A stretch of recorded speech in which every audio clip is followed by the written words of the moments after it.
This is the Ielts listening test. You will hear a number of different recordings, and you will have to answer questions on what you hear. There will be time for you to read the instructions and questions, and you will have a chance to check your work. All the recordings will be played once only. The test is in 4 parts. At the end of the test, you will be given 10 minutes to transfer your answers to the answer sheet. Now turn to Part 1.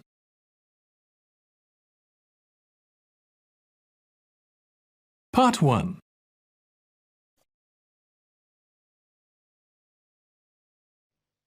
You will hear a man, Martin Hill, phoning an estate agent in order to find some accommodation. First, you have some time to look at questions 1 to 3.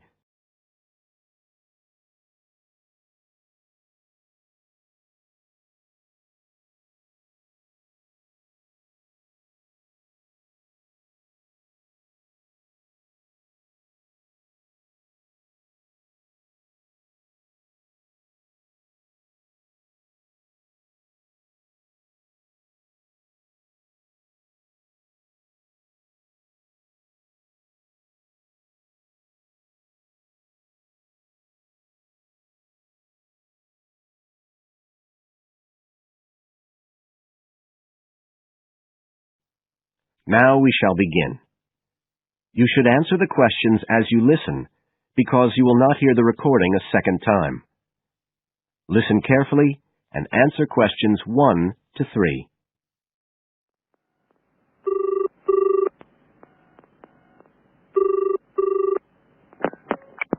Hello, Brindle's estate agents here.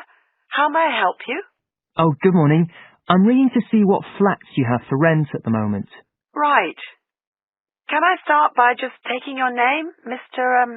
Hill. Martin Hill. Right. And are you looking for a flat for yourself or, a family, perhaps?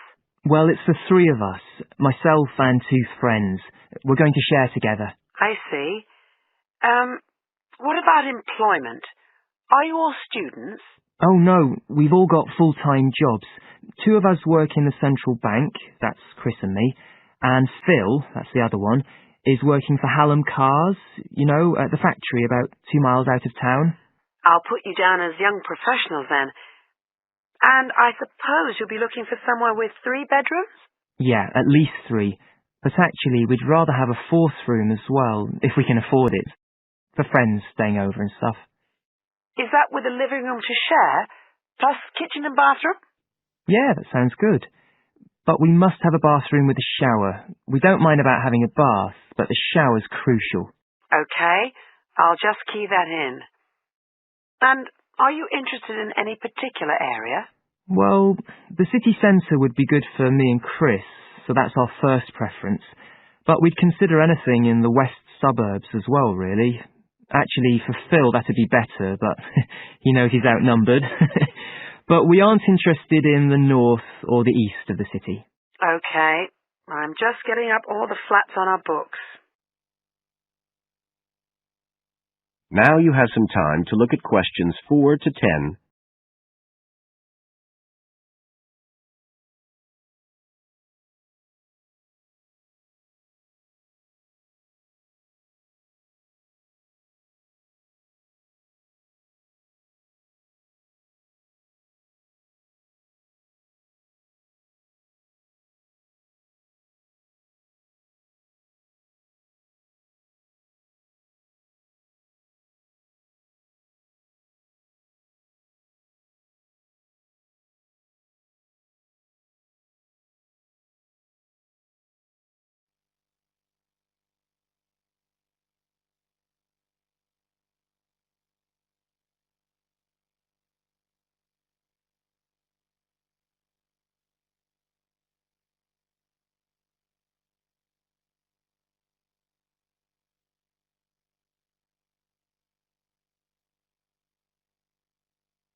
Now listen and answer questions 4 to 10. Just looking at this list here, I'm afraid there are only two that might interest you. Do you want the details? Okay, let me just grab a pen and some paper. Fire away. This first one I'm looking at is in Bridge Street and very close to the bus station. It's not often that flats in that area come up for rent. This one's got 3 bedrooms, a bathroom and kitchen, of course, and a very big living room. That sounds a good size for you. So what about the rent? How much is it a month?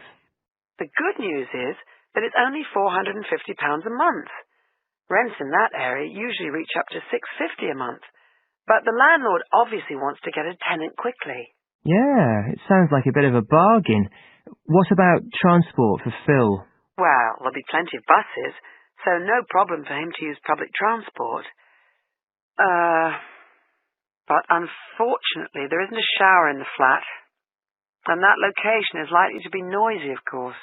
Okay, what about the other place? Let's see.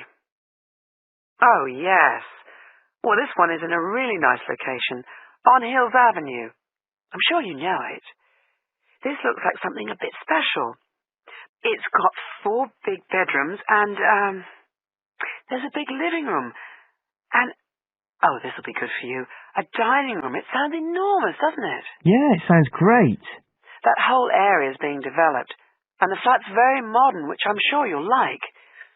It's got good facilities, including your shower, and of course it's going to be quiet, especially compared with the other place. Better and better. But I'll bet it's expensive, especially if it's in that trendy area beside the park. I'm afraid so. They're asking £800 a month for it. Whoa, it sounds a lot more than we can afford. Well, maybe you could get somebody else to move in too. I'll tell you what. Give me your address and I can send you all the details and photos, and you can see whether these two are worth a visit. Thanks, that would be really helpful. My address is flat 5.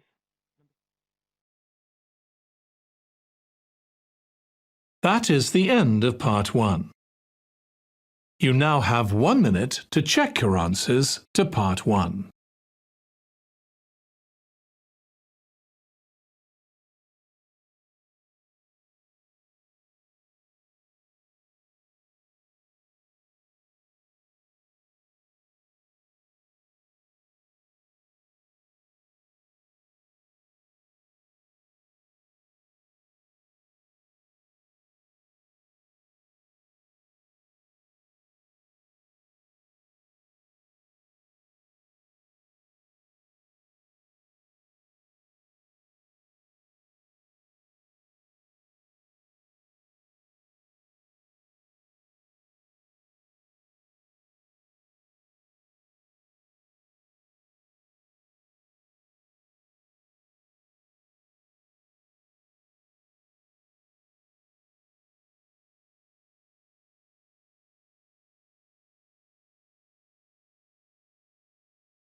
Part 2. You will hear a tour guide welcoming a group of visitors to the British Library and telling them about the library and what they will see there. First, you have some time to look at questions 11 to 15.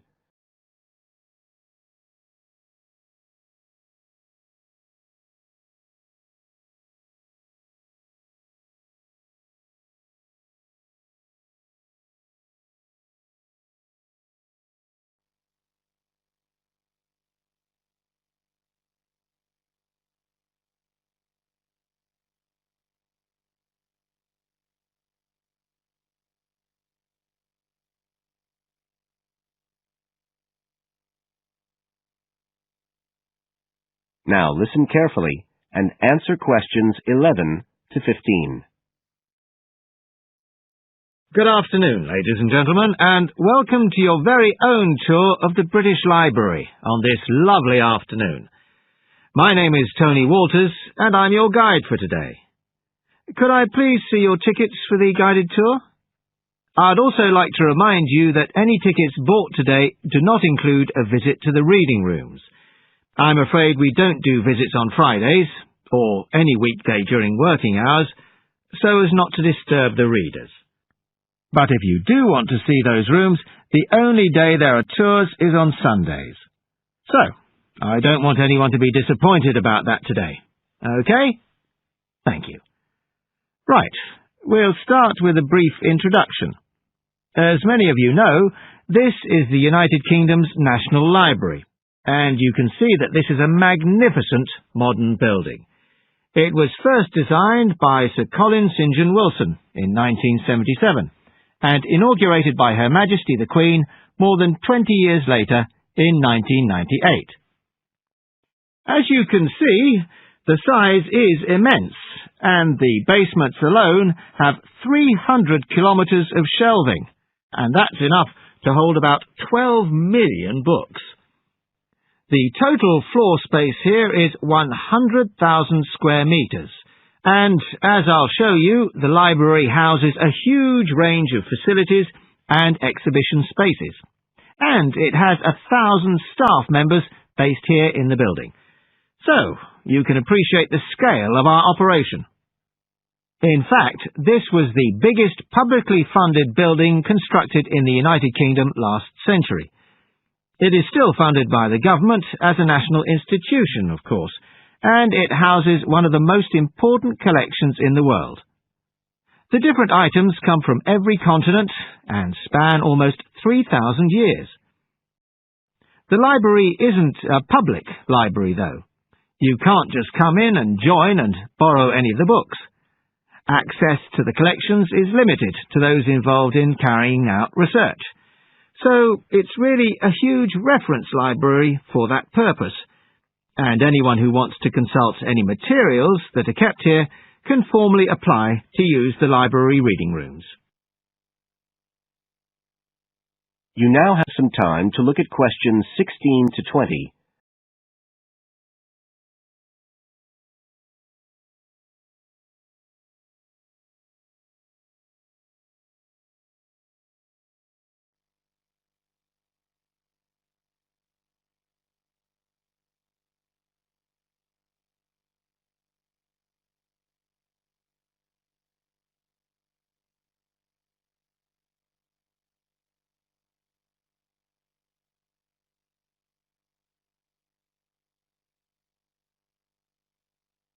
Now listen and answer questions 16 to 20. Right. Well, here we are, standing at the meeting point on the lower ground floor, just to the right of the main entrance.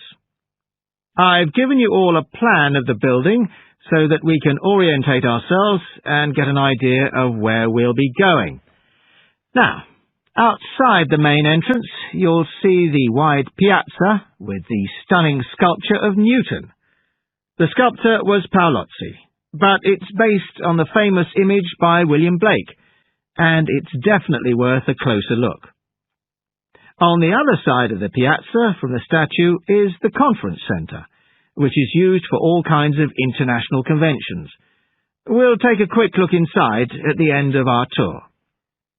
Looking ahead of us now, you'll see that we're standing opposite the staircase down to the basement, where you'll find the cloakroom, and to the left of that, we have the information desk, where you can find out about any current exhibitions, the times of the tours, and anything you need to know, if you don't have a tour guide.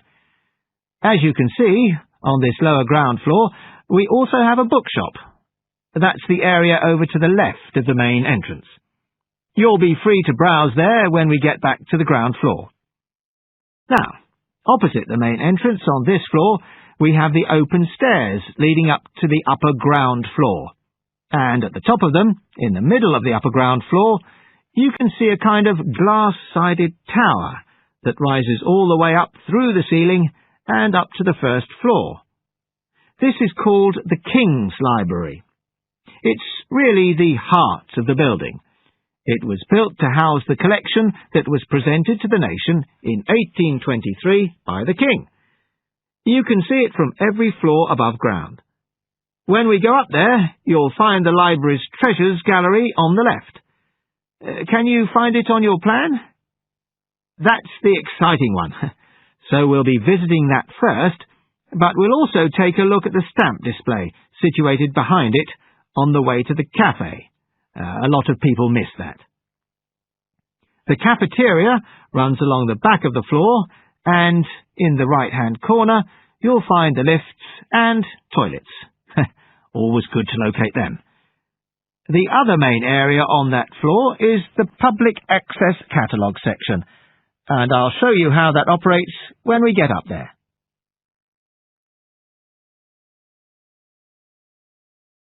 That is the end of Part 2. You now have 30 seconds to check your answers to Part 2.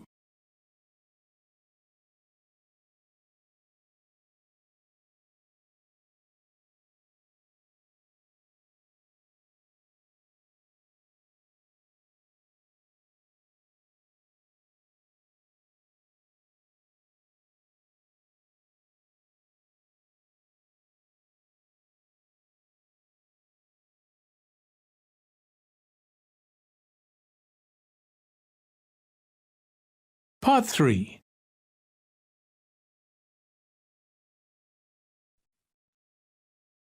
You will hear two geography students talking.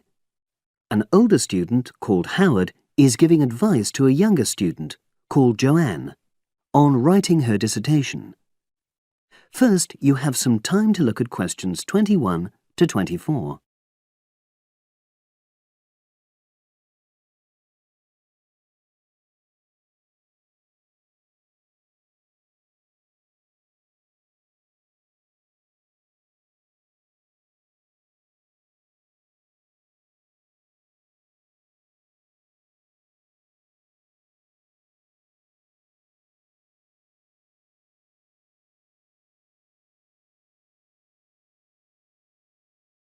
Now listen and answer questions 21 to 24.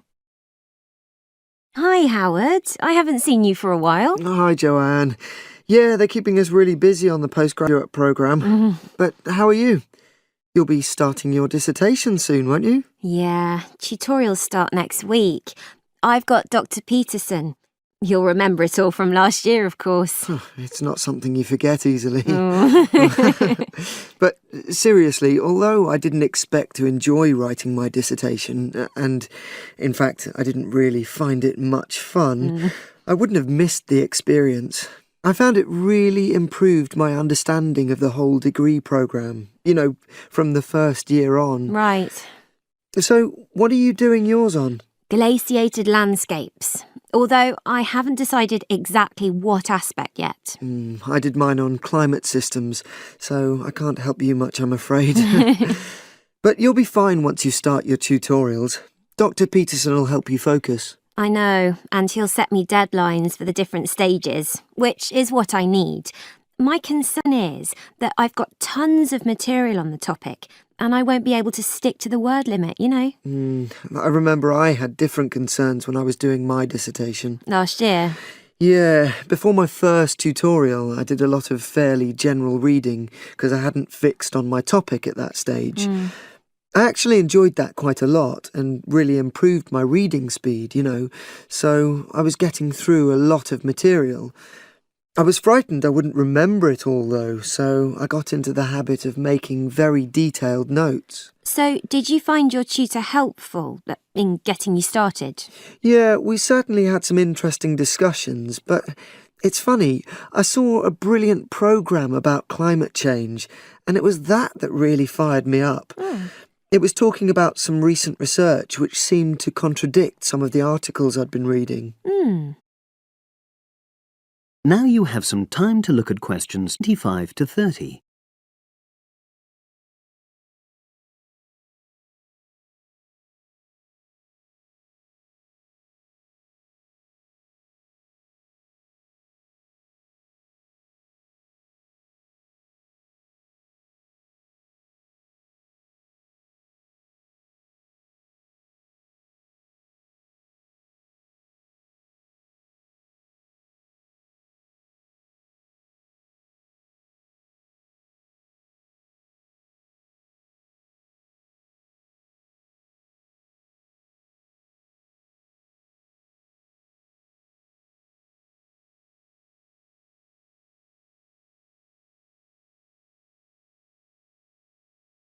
Now listen and answer questions 25 to 30. So you say your tutorials start next week? Yeah. Well, the first month's crucial. You've got to meet your tutor and decide on your focus, but don't become too dependent on him. You know, don't see him every week, only when you want to check something. Right. Once you've got the focus, you've got to get reading. It's helpful to look through the bibliographies for all the course modules relating to your topic, and get hold of any books you think you'll need. I haven't got much money. I mean, get the books from the library, far better. And I suppose I should prepare a detailed outline of the chapters? Yeah, absolutely. But don't feel you have to follow it slavishly. It's meant to be flexible. OK. Now, I'm someone who likes to get writing quickly. I can't just sit and read for a month. Not like me, then. But if that's what suits you, you know, your natural approach, then you really ought to start immediately and write the first chapter. Right. Now, Joanne, about the library, it's worthwhile getting on good terms with the staff. They aren't always helpful with undergraduates. I suppose they focus on postgrads more. Maybe. But show them you're serious about wanting to do good work. And what if I can't find what I need? Well, there's interlibrary loans. Borrowing books from other libraries, but I've heard it isn't all that reliable. You're right, but you probably won't need it anyway. Be positive. The library is likely to have most things you need. And during the dissertation writing period, you can take out 15 instead of the usual 10 books. Should I look at previous year's dissertations? You can do. But I won't know which are the good ones. The library only keeps the best, and the staff can advise you. Are they willing to do that? Oh, yeah. And I'm worried about getting journal articles from the electronic library. Well, have you tried to find any yet? No. Well, you should. It's really straightforward. That's obviously something I'll have to look into. Dr. Peterson will help. Yeah, I know I can go to him if I have any worries. Except he will be away in the second month. Ugh. It's the holidays. You should ask him what to do while he's away. Gosh, yeah. But I suppose I can get a lot of support from course mates. I know a couple of people who are thinking of doing the same topic as me. Take care. Collaboration can become dependency. I think better see how that works out, what the people are like. You're probably right. About other reading, I suppose Dr. Peterson will recommend plenty of good articles to get me started. One thing I'd find out is what his attitude is to internet sources. Surely not in this day and age. I'd better get that sorted out right at the beginning. I would if I were you. And I've also got some questions about the research sections. How much time I should spend explaining the process? Well, I think that's up to you. You can see how it develops as you're writing. OK. It's the same with things like time management. That's something a tutor can't really help you with. I agree. So, is there anything else you need me to go over? That is the end of part 3. You now have 30 seconds to check your answers to part 3.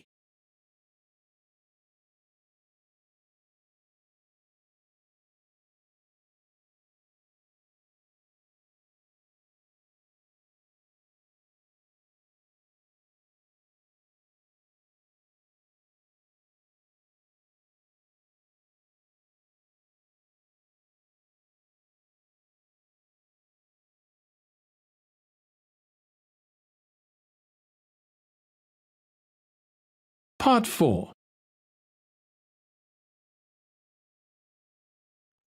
You will hear a psychology undergraduate describing the research she is currently doing on expertise in creative writing.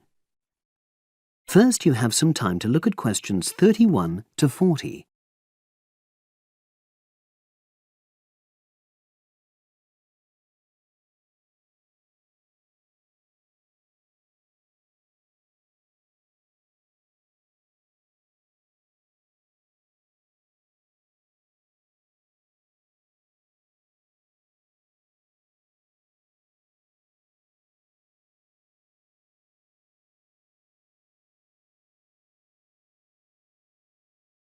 Now listen and answer questions 31 to 40. For my short presentation today, I'm going to summarise the work I've done so far on my research project to explore expertise in creative writing. Essentially, I'll share with you the process I underwent to gather my interim findings.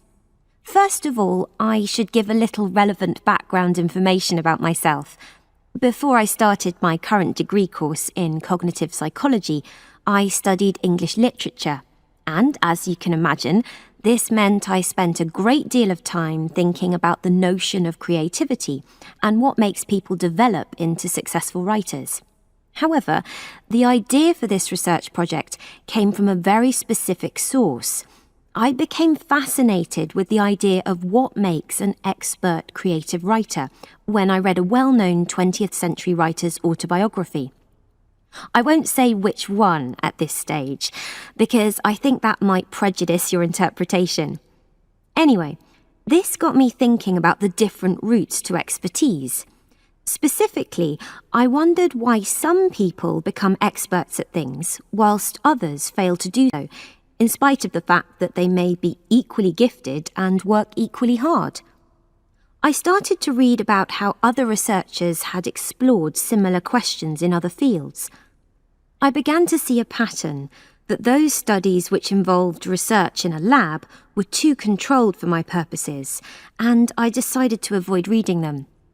I was quite surprised to find that the clearest guidance for my topic came from investigations into what I call practical skills, such as hairdressing or waiting tables. Most of these studies tended to use a similar set of procedures, which I eventually adopted for my own project.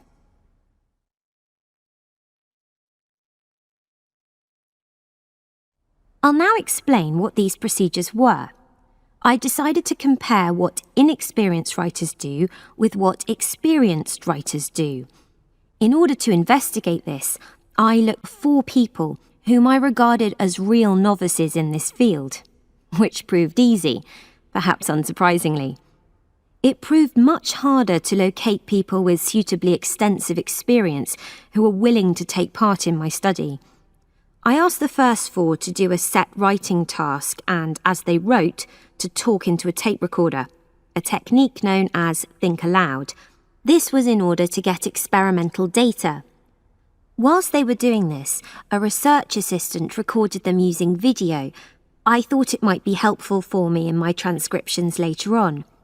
I then asked 4 experienced writers to do exactly the same task. After this, I made a comparison between the 2 sets of data, and this helped me to produce a framework for analysis. In particular, I identified 5 major stages which all creative writers seem to go through when generating this genre of text. I think it was fairly effective, but still needs some work, so I intend to tighten this up later for use with subsequent datasets. I then wanted to see whether experienced writers were actually producing the better pieces of writing. So I asked an editor, an expert in reviewing creative writing, to decide which were the best pieces of writing. This person put the 8 pieces of work in order of quality, in rank order, and using his evaluations, I was then able to work out which sequence of the 5 stages seemed to lead to the best quality writing. Now, my findings are by no means conclusive at this point. I still have a long way to go, but if any of you have any questions, I'd be happy to answer them and go.